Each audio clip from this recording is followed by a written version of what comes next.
Saudara-saudariku terkasih, selamat bertemu kembali dengan saya Clemens Hayon SVD dari KKI Unasangta Den Haag dalam suguhan Kopi Ruhani di minggu kedua masa Prapaskah ini. Sebelum menikmati sajian ini, mari kita awali dengan doa. Dalam nama Bapa dan Putra dan Roh Kudus. Amin. Tuhan, sumber kehidupan kami,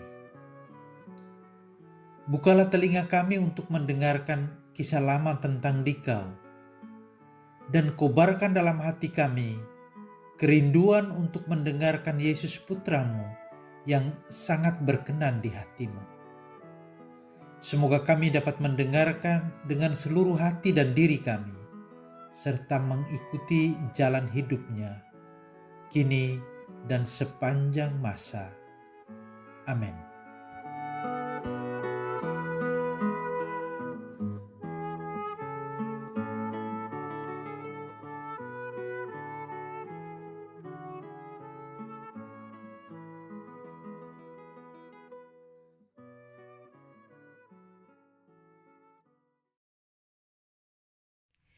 Inilah Injil Yesus Kristus menurut Markus.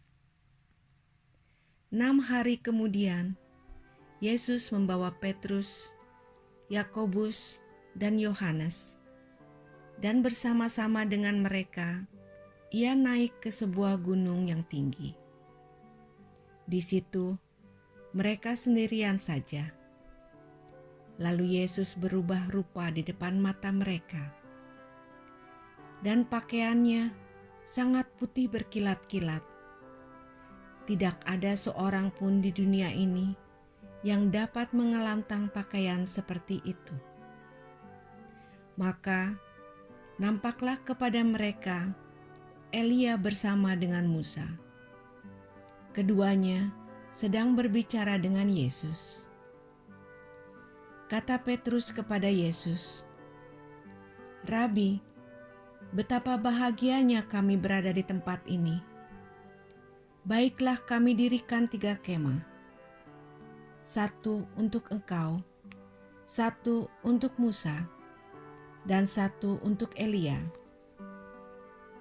Ia berkata demikian sebab tidak tahu apa yang harus dikatakannya, karena mereka sangat ketakutan.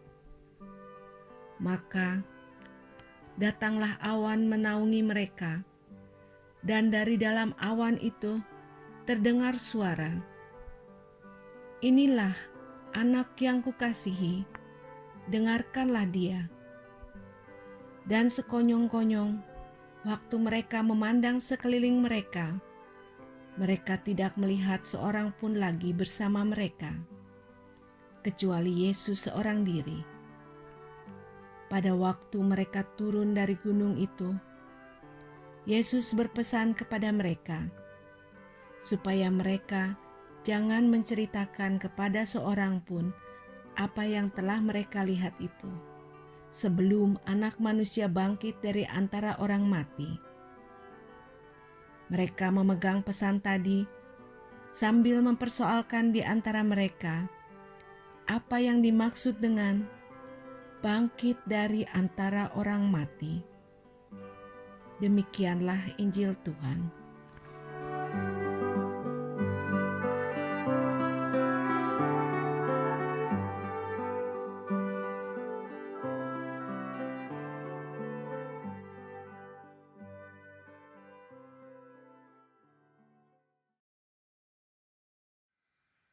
Saudara-saudariku terkasih, dalam Injil tadi kita mendengar bagaimana Yesus menjalani saat-saat indah di gunung, hingga ketiga murid yang bersamanya ingin tinggal beberapa lama lagi di sana dan tidak mau turun kembali.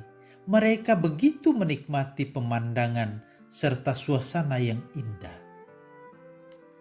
Karena itu, Petrus mengusulkan untuk membangun 3 kemah. Karena dia tidak tahu apa yang harus dia katakan, tulis Markus dalam Injilnya tadi. Tetapi sesungguhnya Petrus tahu mengapa sampai dia mengatakan seperti itu. Dia ingin mencegah Yesus pergi ke Yerusalem untuk dibunuh di sana oleh mereka yang memusuhinya. Petrus tahu bahwa jikalau Yesus pergi ke sana dan menjalani semuanya itu, maka percumalah mereka telah meninggalkan segalanya dan mengikuti dia. Mereka tidak dapat posisi apapun dalam kerajaan Yesus. Mereka tidak dapat apa-apa. Maka Petrus mengusulkan untuk tetap di atas gunung dan menempati kemah yang akan dibangun. Apalagi mereka melihat kedua tokoh besar dalam perjanjian lama, yakni Musa dan Elia. Ada rasa senang, tapi juga takut. Dan rasa takut itu bertambah besar ketika datang awan menaungi mereka. Dan dari dalam awan itu terdengar suara, "Inilah putra yang kukasihi, dengarkanlah dia." Ini membuat para murid bertambah takut dan sedih. Karena mimpi mereka tentang masa depan yang indah dan pekerjaan bagus pada kerajaan Yesus sirna. Apalagi bila mereka pun harus menempuh jalan penderitaan seperti Yesus.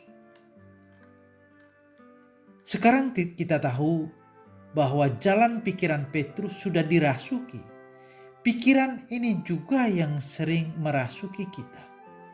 Menghindari penderitaan, kesulitan, tidak mau susah, menuntut imbalan.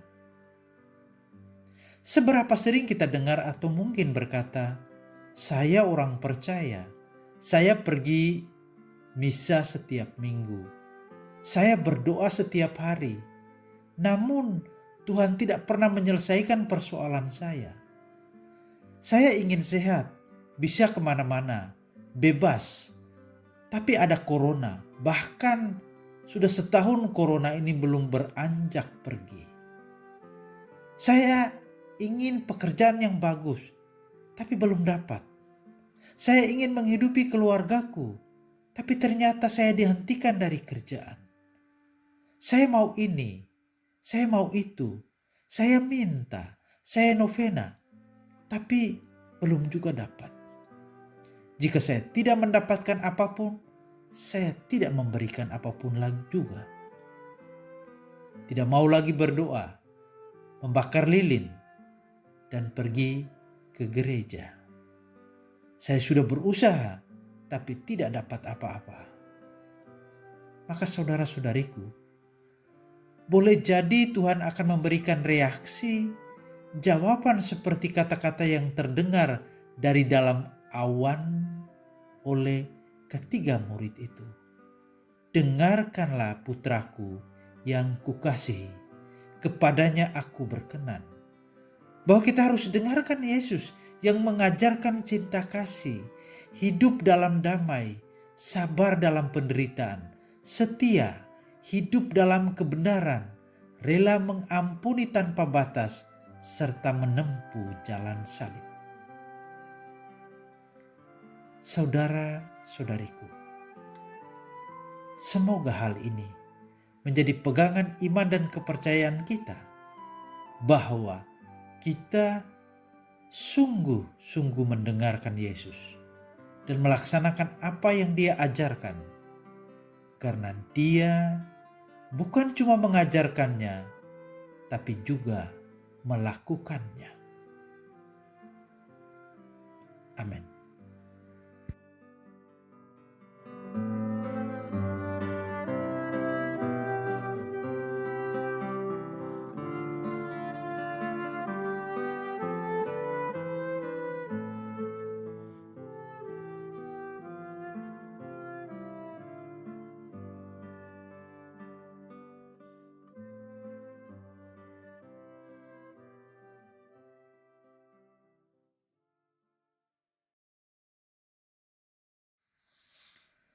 Saudara-saudariku,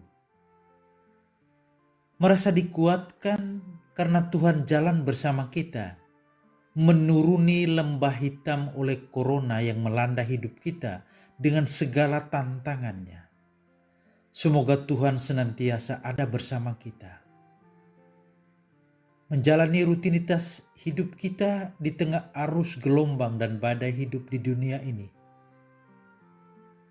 serta membimbing, mengarahkan kita untuk mendengarkan Yesus Putranya, melindungi kita, dan memberkati kita dalam nama Bapa dan Putra dan Roh Kudus. Amin.